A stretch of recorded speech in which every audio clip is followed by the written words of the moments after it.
Isang magandang araw po sa inyo lahat, mga kapatid. At ang aral po natin ngayon sa umagang ito ay hango sa aklat ng unang Samuel, chapter 18, verse 15. Sabi nga in English, "Therefore, when Saul saw that he behaved very wisely, he was afraid of him." Mga kapatid, ang inggit ay isang ugaling talagang nakakasira at nilalason ang buhay natin. Ito'y talagang mapanirang uri ng pag-uugali na talagang galit na galit ang atin pong Panginoon. Si Haring Saul ay nainggit po siya at galit na galit siya kay David. Siya po ay itinalaga ng atin pong Panginoon bilang hari ng Israel. Marami na rin siya mga natatanggap na mga biyaya mula po sa atin pong Panginoon. At siya ay talagang may pagbabasbas ng atin pong Panginoon. Marami ng mga labanan, giyera na kanyang napanlalunan sa kanya pong kapanahunan. Pero noong lumabas at naging tanyag si David, ay si Haring Saul ay nainggit. Siguro ayaw pa niya na yung atensyon ng mga tao ay mapupunta kay David. Pero hindi po ganyan po nangyari. Naging kilala si David dahil marami po siya mga giyera o labanan na kanya din pong ipinanalo. Kaya ito po ay kinainggitan ni Haring Saul. Kaya dahil po sa kanyang inggit ay gusto niyang ipapatay si David. Sadyang siloso lang po talaga si Haring Saul. Gusto niya ang mga pagpupuri ay dapat ay mapupunta lamang sa kanya. Pero sa totoo lang, ganyan po talaga ang buhay. Sabi nga, weather lang. Panahon lang. O ikaw ay leader ngayon, darating ang araw na merong isang leader na sisikat, at ikaw ay papalitan. Ito po yung mga nangyayari sa ibang mga simbahan. Meron akong kilalang isang simbahan na magaling yung pastor, pero nung dumating ang panahon na kailangan na siyang palitan, hindi niya matanggap na siya po ay papalitan. Kaya nagtayo siya ng sarili niyang simbahan.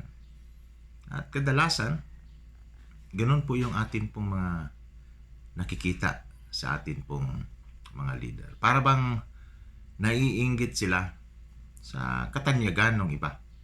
Samantalang yung tanyag naman ay nangyari na yan sa kanila din pong kapanahunan. Kaya kung panahonan ng isa na siya po ay maging tanyag, ay hayaan na sana natin. Kasi maaring yun po ay plano po ng Diyos sa kanya. Kaya suriin nating mabuti.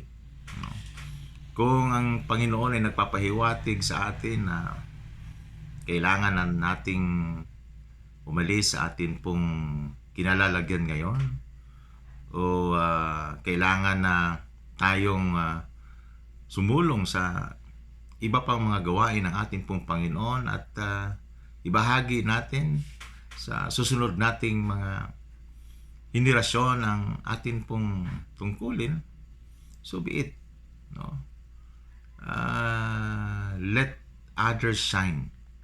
Sabi nga, hayaan natin sila na sila naman ang gaganap sa tungkulin mo. Ang gagawin mo na lang lamang ay tanungin mo ang ating Panginoon kung saan ka ba nararapat na maglingkod sa Kanya. Kung talagang plano ng Diyos na ikaw ay papalitan, so be it. At gumawa ka rin ng bagay o hakbang na kung saan ay makapaglingkod ka rin sa ating pong Panginoon. Tanungin mo ang Panginoon kung saan ka ba nararapat.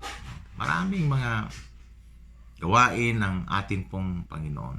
Kung atin pong suriing mabuti ay at atin pong itong ipagdasal ay talagang Jack ay i-guide ka. No? Bibigyan ka ng patnubay ng ating pong Panginoon kung saan ka talaga. Kaya yung pagiging siloso, dapat ay alisin na natin yan sa ating pong buhay. Yan po ay isa sa mga kasalanan na talagang inaayawan po ng ating pong Panginoon. Dapat matuwa tayo sa mga nagiging tagumpay ng iba nating mga kapatid. No? Kung siya man ay naging mayaman, kung siya man ay naging tanyag, dapat matuwa tayo sa kanila. Pagkat maaring yun ay plano ng Diyos sa kanila. Kung yung kanilang kayamanan ay kaloob po talaga ng Panginoon, so makikigalak tayo sa kanila. Kung ang kanilang tagumpay ay ayon po sa kalooban ng ating pong Panginoon, ay makigalak din po tayo sa kanilang kaligayahan. Mas maganda kung ikaw ay nakikisalamuha pa rin sa iyong mga kapatid.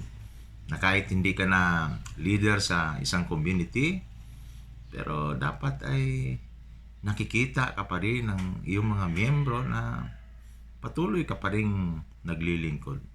Na kahit ikaw ay isang ordinaryong miyembro na lamang ng community na ito. Ang mahalaga na masaya ka pa rin. No?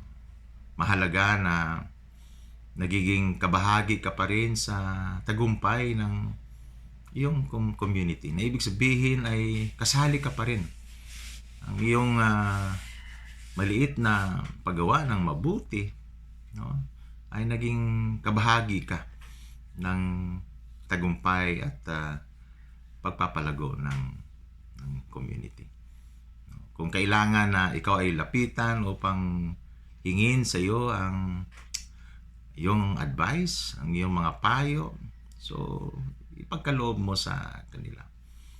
Kung nakikita mo ang kahinaan ng iyong leader na pumalit sa iyo, then yung kalakasan mo ay itulong mo doon sa leader na yon upang magiging maganda, magiging maayos ang community na kung saan ay napapabilang ka. Kaya sana yung tinatawag nating mga pusong mamon, mga balat sibuyas na pag-uugali ay dapat alisin na natin sa ating mga sarili. At ialay natin ang ating pong buhay sa ating pong Panginoon at maglingkod tayo na may galak sa ating pong puso. Walang inggit at walang bahid na galit at puot na atin pong nararamdaman. Amen. Isang magandang araw po sa inyo lahat, mga kapatid. At nawa tayo po ay pagpalain ng ating pong Panginoon sa araw na ito. Amen.